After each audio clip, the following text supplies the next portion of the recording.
देखेगा prove that any two vectors A and B, ठीक है, डॉट प्रोडक्ट ऑफ, हाँ ठीक है, देखिए as a dot b is equals to modulus of a modulus of b cos theta, ठीक है। Vector a dot vector b का modulus upon modulus a modulus b is equals to cos theta, as cos theta is always smaller than or equal to 1। cos theta का जो value है वो एक या एक से छोटा होता है हमेशा, मैक्सिमम वैल्यू cos theta कितना होता है 1, तो cos theta is always 1 less than और इक्वल टू 1, तो modulus of a dot b upon modulus of a modulus of b smaller than equal to 1, तो a dot b is smaller than और equal to modulus a modulus b। क्या problem बताइए, क्या समझ नहीं आया बोलिए। a dot b is equal to कितना है, modulus a modulus b cos theta, और हम सब जानते हैं cos थीटा का मैक्सिमम वैल्यू 1 होता है। जनरली cos थीटा या तो 1 होगा या 1 से छोटा ही होगा हमेशा, तो इस तरीके से इसको अपन सॉल्व कर सकते हैं। कोई प्रॉब्लम है किसी को, बोलिएगा और बोलिए नेक्स्ट कौन सा डाउट है। 18 देख लीजिए, अच्छा क्वेश्चन है, मिटा दे इसको। देखिए भैया 18 देखिए, 18 बहुत ही अच्छा क्वेश्चन है, समझिएगा। If ABC are unit vectors such that a plus b plus c is equals to 0, -3 आएगा, -3/2, as a b c are unit vectors, ठीक है ना, यूनिट वेक्टर से काफी कुछ क्लियर हो गया होगा, and vector a plus vector b plus vector c equals to 0, तो मैंने क्या करा, a plus b plus c dot a plus b plus c, तो 0.0 क्या आएगा, 0 ही आएगा भाई, हमारे पास गिवन है a plus b plus c equals to 0, तो मैंने क्या कर दिया, a plus b plus c dot a plus b plus c, तो 0 इंटू 0 क्या आएगा, 0 आएगा। अब देखिएगा इधर से क्या मिलेगा, modulus, modulus of a square modulus of b square modulus of c square plus 2 times of vector a dot b vector b dot c plus vector c dot a equals to 0। हम सब जानते हैं ABC are unit vectors, और unit vectors वो होते हैं जिनका magnitude क्या होता है, 1 होता है, तो मॉडुलस ए का मैग्नीट्यूड कितना, 1, मॉडुलस बी का 1, मॉडुलस सी का 1, plus 2 times of a dot b dot c and c dot a equals to 0। Transpose करिए, 2 times of a dot b dot c and c dot a equals to -3, then a dot b plus b dot c plus c dot a is equals to -3/2। क्या problem है बोलिए भैया, किसको समझ नहीं आ रहा है, जल्दी बोलिए स्पीड से, क्या डाउट्स हैं, नोट कर लीजिए, इसको नोट कर लीजिए, बहुत ही आसान क्वेश्चन है, क्वेश्चन नंबर 18, -3/2 आएगा आंसर। नोट कर लिया सबने, बोलो बेटा। चलिए नेक्स्ट क्वेश्चन, नेक्स्ट डाउट बोलिए स्पीड से प्लीज, नेक्स्ट डाउट 20th, समझिएगा 20th डाउट, बहुत ही आसान है, बहुत आसान। If ABC are unit vectors inclined at an angle of theta, then prove that as A, B are unit vectors, as A and B are two unit vectors, क्या है, 2 unit vectors, ठीक है, समझिएगा। then modulus of a minus b whole square, a minus b whole square को क्या बोलेंगे हम, a minus b dot a minus b, समझते ना बात को, दो पैरेलल वेक्टर्स का डॉट प्रोडक्ट क्या होता है, स्क्वायर ऑफ द मैग्नीट्यूड, क्या होता है, स्क्वायर ऑफ द मैग्नीट्यूड, तो a minus b dot a minus b क्या मिलेगा, a square plus b square minus 2a dot b, क्या समझा आपने। Modulus of a minus b whole square क्या होगा बताइए जल्दी से, modulus of a minus b whole square क्या होगा, modulus of a square modulus of b square minus 2a dot b, बात को समझिएगा। तो मॉडुलस a तो यूनिट वेक्टर है, इसका मैग्नीट्यूड 1, b भी यूनिट वेक्टर है, इसका magnitude 1 minus 2 modulus a modulus b cos theta 2 minus 2 modulus a क्या होगा 1, मॉडुलस बी क्या होगा 1 cos थीटा। 2 कॉमन ले लीजिए, 1 minus cos theta. 1 minus cos theta कितना होता है 2 sin स्क्वायर थीटा बाई 2। तो मॉडुलस ए माइनस बी होल स्क्वायर क्या हुआ 4 sin स्क्वायर थीटा बाई 2। तो आप ही देखो modulus of a minus b कितना होगा, स्क्वायर हटेगा तो रूट लग जाएगा, तो 4 से क्या निकलेगा 2 और साइन स्क्वायर थीटा बाई 2 से क्या निकलेगा साइन थीटा बाई 2। 2 को नीचे भेज दो, half of modulus of a minus b कितना आ गया साइन थीटा बाई 2। क्या प्रॉब्लम भैया बोलो, क्या समझ नहीं आ रहा है, कोई मुश्किल है किसी को, बोलिए जल्दी से स्पीड से, कोई प्रॉब्लम है समझिएगा। नेक्स्ट क्वेश्चन, बोलिए क्या डाउट है, जल्दी बोलिए प्लीज स्पीड से। 21, वेरी गुड 21, बहुत बढ़िया 21। Find the values of x for which the angle between the vectors is obtuse. ओहो जनरल वैल्यू सही है। क्वेश्चन नंबर 21 मजेदार क्वेश्चन है भैया, मजेदार क्वेश्चन है। Find the values of x for which the angle between this is obtuse. Vector a is equals to और vector b is equals to भी कुछ है। वेक्टर ए कितना भैया 2x square i cap plus 4x j cap plus k, clear. And vector b is equals to 7i cap minus 2j cap plus x k cap. बात को समझिएगा, a dot b कितना आएगा बोलिए 2x square 14x square minus 8x plus x minus 8x plus x, clear. Vector a dot b is equals to 14x square minus 7x। Modulus of a कितना है भैया under root of 4x to the power 4 16x square plus 1। Modulus b कितना है 49 plus 4 plus x square, ठीक है 49 plus 4 plus क्या x square. हमको अच्छे से मालूम है cos थीटा का फॉर्मूला क्या है, cos थीटा का फॉर्मूला है a dot b upon modulus of a modulus of b। अब कह रहे हैं ना cos थीटा, अब थीटा ऑब्ट्यूज है, थीटा क्या है ऑब्ट्यूज, समझिएगा। इसमें से कितना a डॉट b कितना आ रहा 14x स्क्वायर माइनस 7x और मॉडुलस a कितना आ रहा है 4x to the power 4 plus 16x square plus 1 और साथ ही क्या आ रहा है 59 49 एंड 4 कितना 53 plus x square. As theta is obtuse then cos theta क्या होगा नेगेटिव। अगर थीटा ऑब्ट्यूज है तो cos थीटा क्या होगा नेगेटिव। अगर ये ऑब्ट्यूज है तो ये तो स्क्वायर रूट के अंदर है, साथ ही साथ स्क्वायर रूट वाली क्वांटिटी तो नेगेटिव होनी नहीं है, तो ये नेगेटिव नहीं है, ये डेफिनेटली नेगेटिव है। मतलब 14x square minus 7x smaller than क्या 0। भाई अगर थीटा ऑब्ट्यूज है तो cos थीटा नेगेटिव आएगा, cos थीटा नेगेटिव आएगा तो ये तो पॉजिटिव है, इसकी वजह से तो नेगेटिव आएगा नहीं, इसकी वजह से आएगा, इसकी वजह से आएगा 14x स्क्वायर माइनस क्या 7x नेगेटिव आएगा। 7x कॉमन ले लीजिए, क्या बचेगा 2x माइनस 1 स्मॉलर देन क्या 0। तो सबसे पहले तो x स्मॉलर देन 0, x की सारी नेगेटिव वैल्यू चलेंगी, साथ ही साथ x की वो सारी वैल्यूज चलेंगी, देखिएगा 7x into 2x minus 1 smaller than 0, x smaller than 0 and 2x minus 1 greater than 0, x smaller than 0 और 2x माइनस 1 क्या ग्रेटर देन 0। ये नेगेटिव हो और ये क्या हो पॉजिटिव हो, तभी इनका प्रोडक्ट क्या आएगा नेगेटिव। तो x की वैल्यू क्या आएगी ग्रेटर देन क्या हाफ, x की वैल्यू क्या ग्रेटर देन हाफ।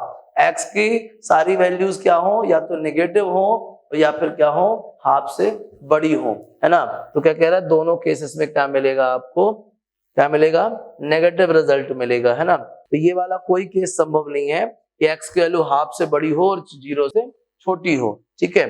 दूसरा केस क्या हो सकता है एंड 7x क्या हो पॉजिटिव हो और 2x माइनस 1 क्या हो नेगेटिव हो। तो x की वैल्यू 0 से बड़ी हो और साथ में क्या हाफ से छोटी हो, तो रिजल्ट क्या आएगा x belongs to 0 to half, क्या आएगा 0 टू हाफ। आया समझ में। क्वेश्चन में कह रहा था थीटा ऑब्ट्यूज है, अगर थीटा ऑब्ट्यूज है तो cos थीटा नेगेटिव है, cos थीटा नेगेटिव है तो ये तो पॉजिटिव रहेगा क्योंकि सब में रूट लगा हुआ है, अंदर से तो कोई नेगेटिव वैल्यू निकल के आएगी नहीं।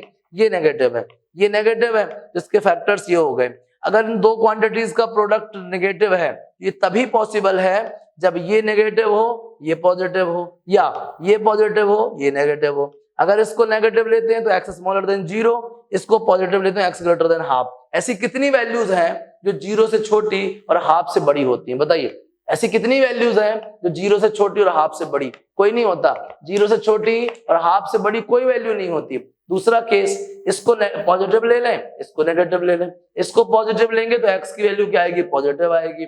इसको नेगेटिव लेंगे तो x की वैल्यू हाफ से कम आएगी। तो वो सारी वैल्यूज जो 0 से बड़ी हो और हाफ से छोटी हो, वो सारी वैल्यूज जो 0 से बड़ी हो और हाफ से छोटी हो, 0 से बड़ी हाफ से छोटी। आ गया समझ में? क्लियर है? जल्दी से नोट करिए इसको। x की वैल्यूज आएंगी 0 से लेके हाफ तक। कोई मुश्किल है किसी को? आ गया अच्छे समझ में? नोट कर लीजिए, जल्दी से नोट कीजिए। कुछ समझ में आया है? कोई प्रॉब्लम? ये पॉसिबल नहीं है, मतलब यहाँ पे कोई ऐसी वैल्यूज है नहीं। x इज 5, ठीक है? कोई भी ऐसी वैल्यू नहीं है जो 0 से छोटी हो और हाफ से बड़ी हो, ठीक है?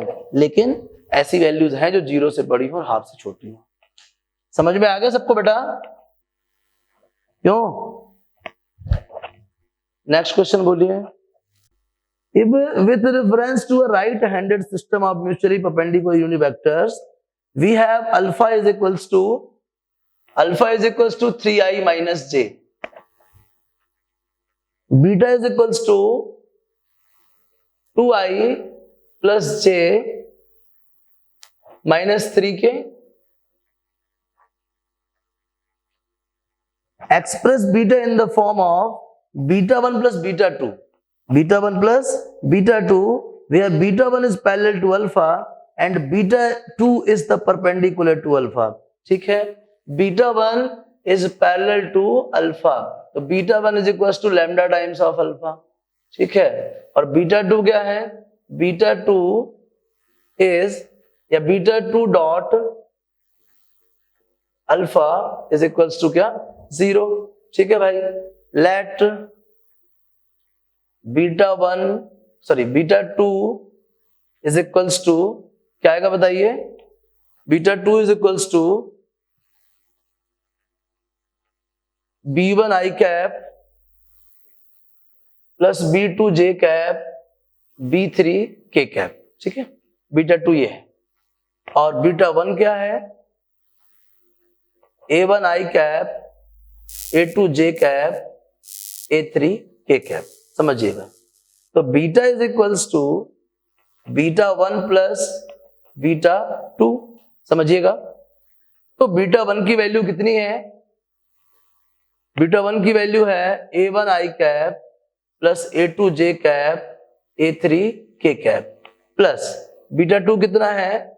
b1 i cap b2 j cap b3 k cap. समझिएगा, बीटा की वैल्यू है 2i plus j minus 3k, a1 plus b1 i cap a2 plus b2 j cap और a3 plus b3 k cap. आगे समझिएगा, इसके बाद होगा क्या? On comparing a1 plus b1 is equals to 2, a2 plus b2 is equals to 1 and a3 plus b3 is equals to minus 3। आगे समझिएगा, as beta 1 is equals to lambda times of क्या? Alpha. तो beta 1 का value कितना बताओ? a1 i cap a2 j cap a3 k cap, lambda times of 3i minus j। समझिएगा, तो a1 कितना आ गया भैया? 3 लैम्डा, a2 कितना आ गया? माइनस लैम्डा और a3 कितना आ गया? 0। a1 आ गया 3 लैम्डा, a2 आ गया माइनस लैम्डा एंड a3 कितना आ गया? 0 आ गया। चलिए आगे समझिएगा। दूसरी अच्छी बात क्या? b2 is perpendicular to alpha, b2 is perpendicular to क्या? अल्फा। तो 3a2 minus b2 is equals to क्या? 0। 3a2 minus b2 is equals to कितना? 0, तो a2 इज इक्वल्स टू क्या आएगा बताइए आप, 3a2 minus b2 is equals to कितना 0, तो a2 इज इक्वल्स टू आएगा 1/3 ऑफ क्या b2, a2 is equals to कितना आएगा 1/3 ऑफ क्या b2। अब कहानी ये है कि a2 प्लस b2 कितना है बताओ 1 है, as a2 plus b2 equal 1, तो a2 तो a2 है ना, a2 जो कितना आएगा 1/3 ऑफ b2 प्लस b2 है इक्वल 1, तो कितना आएगा 4/3 of b2 is equal to 1, तो b2 कितना आएगा 3/4, b2 कितना आ गया आपके पास 3/4 आ गया।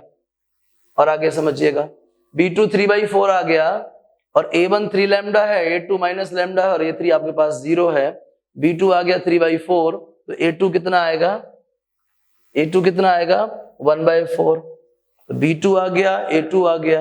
अब और क्या चाहिए अपन को, a1 b1 गिवन है ना, a1 b1 गिवन है तो इधर वैल्यू पुट कर दीजिए, b1 कितना आ जाएगा 2 माइनस 3 लैम्डा, ठीक है, इधर पुट कर दीजिए, तो b3 कितना आ जाएगा बताइए, b3 कितना आएगा -3, b3 कितना आएगा बताओ -3, a3 कितना है 0 है, तो a3 b3 हो गया, a2 b2 हो गया। अब आया a1 b1, तो a1 कितना है बताओ 3 लैम्डा, a1 कितना है 3 लैम्डा, तो b1 क्या आएगा बताओ 2 माइनस 3 लैम्डा, तो लो ये भी आ गया आपके पास, a1 भी मिल गया और क्या मिल गया b1 भी मिल गया। चलो आगे पुट कर दो, तो vector b is equals to क्या मिलना है b1 प्लस b2 मतलब a1 plus b1 times of क्या वैल्यू रख दीजिए सबके सबके, a1 b1 प्लस आई कैप और वगैरह वगैरह, तो क्या लिखेंगे आप, a1 की वैल्यू कितनी है, a1 की वैल्यू है 3 लैम्डा आई कैप, और a2 कितना है माइनस a2 लैम्डा है, तो a2 की वैल्यू तो पहले भी निकाल चुके हैं ना अपन, a2 की वैल्यू कितनी है 1/4 है ना, तो प्लस 1/4 जे कैप, ठीक है, और a3 कितना है 0 के कैप, प्लस b1 देखो b1 कितना है 2 minus 3 lambda i cap, b2 कितना बताओ 3/4 प्लस 3/4 जे कैप, और b3 कितना है b3 -3 के कैप, ये आ गया भैया। क्या प्रॉब्लम है, vector b is equals to आ गया 3 lambda i cap plus 1/4 lambda j cap 1/4 j cap, plus b2 कितना आ गया 2 minus 3 lambda i cap plus 3/4 j cap minus 3 k cap. क्या प्रॉब्लम है बताओ, बोलिए क्या मुश्किल है, आया कुछ समझ में? आपको वेक्टर b को b1 प्लस b2 से एक्सप्रेस करना है, या बीटा को β1 प्लस β2 से एक्सप्रेस करना है। हमने β1 को ये कंसीडर कर लिया, β2 को ये कंसीडर कर लिया, तो बीटा एक्सप्रेस करेंगे β1 प्लस β2 के टर्म्स में, तो a1 प्लस b1 2 आ गया था, a2 प्लस b2 1 आ गया था, और a3 प्लस b3 -3 आ गया था। क्वेश्चन में था b1 is lambda times of alpha, तो b1 is lambda times of alpha, तो a1 का वैल्यू 3 लैम्डा, a2 का वैल्यू माइनस लैम्डा और a3 0। फिर अपने पास दूसरी कंडीशन क्या है, b2 dot alpha is equal to 0, तो क्या मिलेगा 3a2 minus b2 is equal to 0, तो a2 इक्वल 1/3 ऑफ b2, यहाँ पे लाके पुट कर दीजिए, a2 क्या है 1/3 ऑफ b2, तो 4/3 इज इक्वल टू 1, तो b2 is equal to 3/4, b2 मालूम चल गया तो a2 मालूम चल जाएगा 1/4, a2 b2 हो गए, a3 0 है तो b3 यहाँ पे रख दो, b3 -3 हो जाएगा, a1 आपके पास कितना है 3 लैम्डा है और b1 कितना आएगा 2 माइनस 3 लैम्डा। क्या प्रॉब्लम बताइए, क्या समझ नहीं आ रहा बताइए जल्दी से,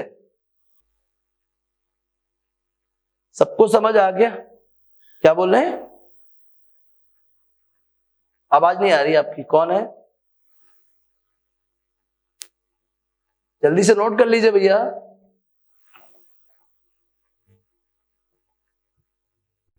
समझिएगा, स्टार्ट करने जा रहे हैं वेक्टर और क्रॉस प्रोडक्ट।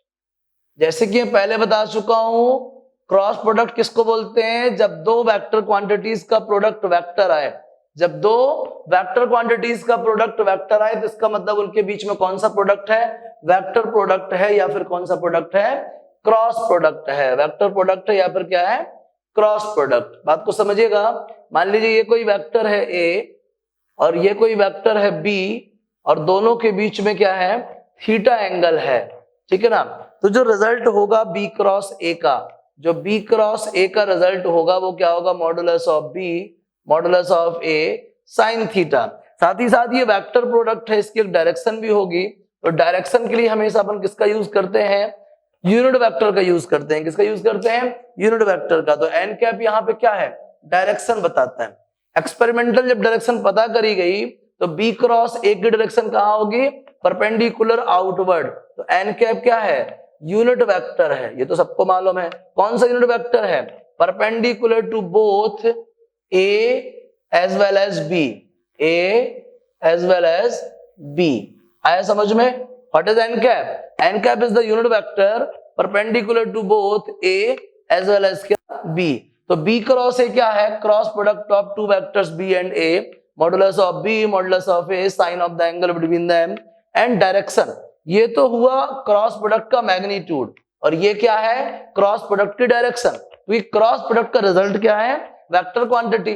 क्रॉस प्रोडक्ट का रिजल्ट क्या है, वेक्टर क्वांटिटी। और वेक्टर क्वांटिटी में दोनों चीजें होती हैं, मैग्नीट्यूड भी और क्या, डायरेक्शन भी। तो ये हुआ मैग्नीट्यूड और ये क्या है, डायरेक्शन।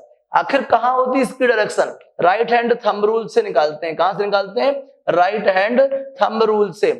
अगर वेक्टर्स का जो प्रोडक्ट है अगर कर्लिंग ऑफ फिंगर्स की डायरेक्शन में हो तो थंब क्या करता है, उस प्रोडक्ट की डायरेक्शन शो करता है। तो what is N cap, the unit vector that is perpendicular to both A as well as A B.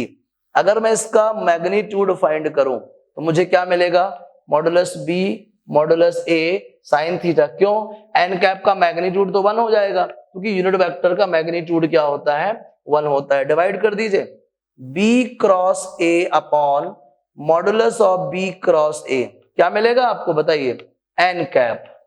B cross A upon modulus of B cross A कितना आएगा, एन कैप। तो कोई अगर आपसे पूछेगा कि एन कैप का formula बताओ, एन कैप को कैसे आइडेंटिफाई करेगा, कैसे इंट्रोड्यूस करेगा, N cap is the unit vector perpendicular to both A as well as B. या फिर ऐसे बोलेगा, N cap is the unit vector perpendicular to the plane containing A and B. What is N cap, N cap is the vector perpendicular to the plane containing A and B. आया समझ में? अगर कोई हमसे कहे कि sine theta बताओ तो मैं क्या बताऊंगा, modulus of A cross B upon modulus of A modulus of B. If theta is equals to 0, मतलब क्या, vectors are parallel, vectors are parallel, ठीक है। या फिर थीटा इक्वल 180 भी, vectors are anti parallel, vectors are anti parallel, मतलब vector चाहे parallel हो चाहे एंटी पैरेलल हो, ए क्रॉस बी क्या होगा, 0 होगा। ए क्रॉस बी क्या होगा, 0। इफ वेक्टर्स आर पैरेलल और एंटी पैरेलल, थीटा चाहे 0 हो या 180, दोनों केसेस में साइन की वैल्यू क्या होती है, 0 होती है। साइन 0 की वैल्यू भी 0 होती है और साइन 180 डिग्री की वैल्यू भी 0 होती है। तो ये वेक्टर्स आर पैरेलल और anti parallel, cross product will be 0।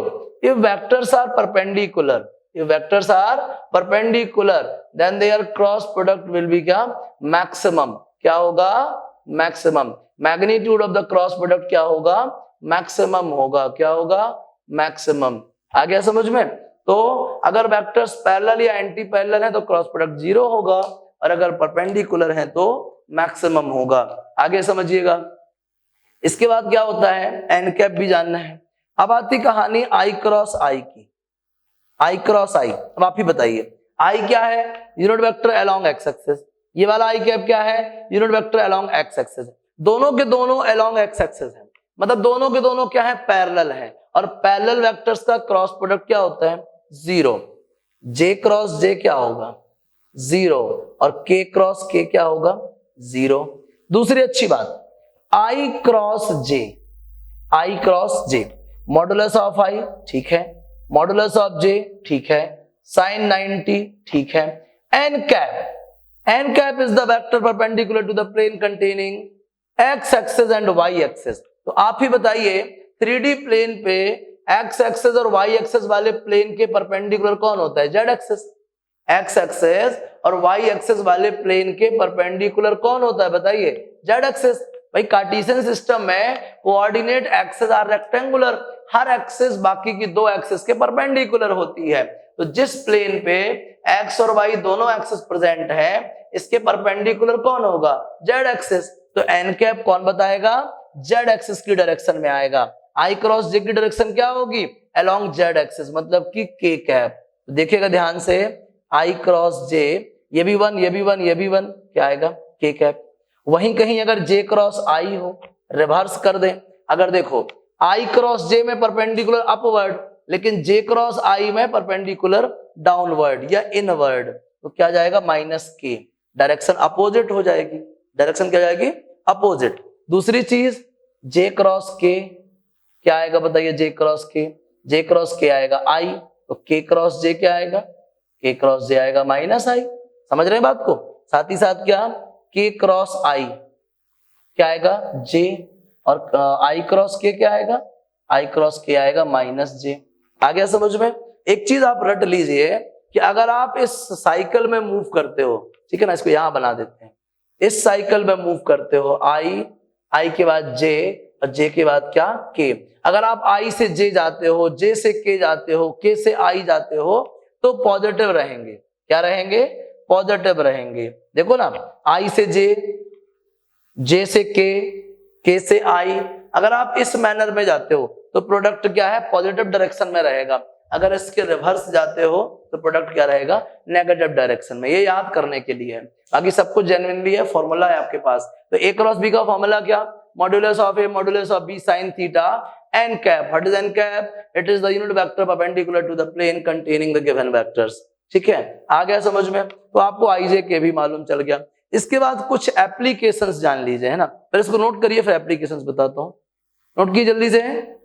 तो cross product between two vectors, ये है आपके सामने, जहां पे आप आराम से एंगल फाइंड कर सकते हैं, दो वेक्टर्स का क्रॉस कर सकते हैं, ठीक है ना। वो पैरेलल है या एंटी पैरेलल है या परपेंडिकुलर है, ये डिटरमाइन कर सकते हैं। खैर वो तो जब एंगल फाइंड कर सकते हैं तो ये फाइंड करना तो आसान है।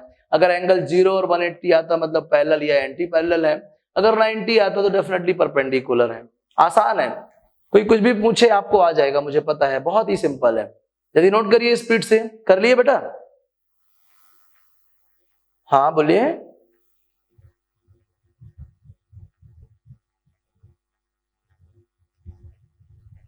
Sign theta is equal to, हाँ मॉडुलस लगा ना, इस वाले फॉर्मूले से लाए ना अपन। Sine theta equal modulus of A cross B upon modulus b modulus ए।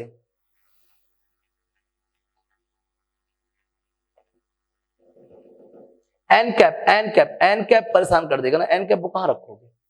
अगर आप सीधे साइन थीटा का फॉर्मूला यहां से निकालना चाहोगे तो नीचे एन कैप भी आएगा। ठीक है, बता दें बेटा इसको। नोट कर लिया सबने? चलिए आगे देखिएगा, एप्लीकेशंस पे बात करते हैं। कुछ एप्लीकेशंस करते हैं ना, क्रॉस प्रोडक्ट के एप्लीकेशंस करते हैं। समझिएगा ध्यान से, बहुत ही आसान है, घबराने की जरूरत नहीं है ना। कोशिश कीजिए और सब फॉर्मूले वगैरह प्रिपेयर करते जाइए, लापरवाही मत कीजिए। देखिएगा, सबसे पहले तो जैसे मान लीजिए आपके पास कोई ट्राइंगल है, यह ट्राइंगल है एबीसी, ठीक है, एबीसी। इसकी दो साइड्स मैंने ए बी और बी सी ले ली, तो इसका एरिया क्या होगा? Half of modulus of A B cross B c, या फिर half of b c cross c a, या फिर half of c a cross a b. कुछ भी रख लो भैया आप, तो कोई दिक्कत नहीं है, कोई भी दो साइड्स के क्रॉस प्रोडक्ट के बराबर होता है। रीजन बताना चाहूंगा क्या है मैं, देखिएगा रीजन कैसे। हम सब जानते हैं कि एरिया ऑफ ट्राइंगल होता है half of base into height. तो हाफ ऑफ बेस क्या है इधर पे? बीसी, बेस क्या है? बीसी, और हाइट क्या है? एच। हाइट क्या है? एच। अगर इस बीसी और ए बी के बीच का एंगल थीटा है, अगर बीसी और ए बी के बीच का एंगल क्या है? थीटा है, तो आप अगर बहुत अच्छे से देखें, अगर ये एंगल थीटा है, ये परपेंडिकुलर है, ये हाइपोटेनस है, तो परपेंडिकुलर क्या कहलाता है? Hypotenuse into sine theta. आप जानते हो कि नहीं जानते हो? देखो इस ट्राइंगल ए बी एम में, ए बी एम में ए बी हाइपोटेनस है, ए एम क्या है? परपेंडिकुलर है, तो थीटा एंगल के लिए परपेंडिकुलर क्या होगा? Hypotenuse into sine theta. Perpendicular क्या होगा जल्दी बोलिए? Hypotenuse into sine theta. तो हाइपोटेनस क्या है? A B into sine theta. ध्यान से देखिए, A B B C sine theta का मतलब क्या हुआ? इसका मतलब हुआ modulus of A B cross B C. हुआ कि नहीं हुआ जल्दी बताओ? हुआ कि नहीं हुआ जल्दी बोलो? हुआ कि नहीं, half of A B cross B C. ऐसे ही अपन सबके लिए कर सकते हैं। तो एरिया ऑफ ट्राइंगल का फॉर्मूला क्या हो गया, half of modulus of cross product of any two sides, half of modulus of cross product of any two sides. ये आपके सामने है। मैं बात कर रहा हूं एरिया ऑफ पैरेललोग्राम की, एरिया ऑफ पैरेललोग्राम, उसमें भी क्या आएगा, modulus of A B cross B C, modulus of cross product of any two adjacent sides, any two adjacent sides. दूसरा क्या हो सकता है, half of modulus of d1 cross d2, half of modulus of d1 cross d2, ठीक है, half of modulus of d1 cross d2, मतलब कि diagonals के क्रॉस प्रोडक्ट के मैग्नीट्यूड्स का हाफ होता है। आया समझ में? तो इस तरीके से भी आप एरिया ऑफ पैरेललोग्राम फाइंड कर सकते हैं। और भी कुछ एप्लीकेशंस हैं, जैसे कि टॉर्क फाइंड करना r cross f, L find करना r क्रॉस p, ठीक है, और क्या पता करना, v फाइंड करना r क्रॉस ओमेगा। और क्या भाई, वेक्टर प्रोडक्ट की applications, torque is equals to r cross f, L is equals to r cross p, v is equals to r cross omega, ठीक है। और कुछ है, b is equals to i d, क्या, हाँ, f is equals to q v cross v, very good, q v cross b, बहुत सुंदर है ना। और b इज इक्वल्स टू क्या था, mu naught upon 4 pi i dl cross r upon क्या, r क्यूब। बहुत सारी चीजें हैं, ठीक है। ये सब क्या है, एप्लीकेशंस ऑफ क्या, क्रॉस प्रोडक्ट है। क्या है, एप्लीकेशंस ऑफ क्रॉस प्रोडक्ट। जल्दी से इसको नोट करिए, और जब भी ऐसे क्वेश्चंस आए तो इसमें इसको अप्लाई कीजिएगा। समझ आ रहा है सबको बढ़िया से? तो ये है भाई एप्लीकेशंस ऑफ क्रॉस प्रोडक्ट, इनकी हेल्प से हम बहुत सारी चीजें फाइंड कर लेंगे क्रॉस प्रोडक्ट की हेल्प से। क्लियर है? यदि नोट कीजिए इसको, फिर आगे क्वेश्चंस करते हैं।